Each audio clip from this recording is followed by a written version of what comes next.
Good morning friends. তো দেখো, সাজুগুজু করে নিয়েছি, এখন বেরিয়েও যাচ্ছি। লেট হয়ে গেছে, খুব তাড়াহুড়োর মধ্যে আছি। তার আগে তোমাদের সঙ্গে একটু কথা বলে তারপরে বেরোবো। যাচ্ছি এখন নৃসিংহদেব তলায় যাচ্ছি, যদিও যাওয়ার কোনো প্ল্যান ছিল না, আর জানতামও না যাবো। তো সকালবেলা ফোন করলো, চামেলিদি ফোন করলো যে হ্যাঁ যাবো কিনা, আজকে তো পূর্ণিমা, খুব ভালো দিন।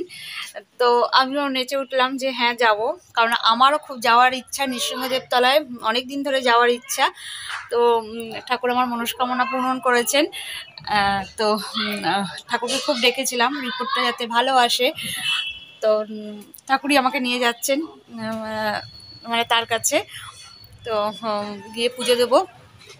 ওরা বেরিয়ে গেছে, আমি কালেক্টরিতে যাচ্ছি, এখান থেকে কালেক্টরিতে চলে যাব, আর ওরা ওই দিক থেকে কালেক্টরিতে চলে আসবে। জানি না টোটো করে যাব কি না বাসে যাব, এখনও ঠিক নেই। তবে টোটো করে যাওয়াটাই মনে হয় ভালো।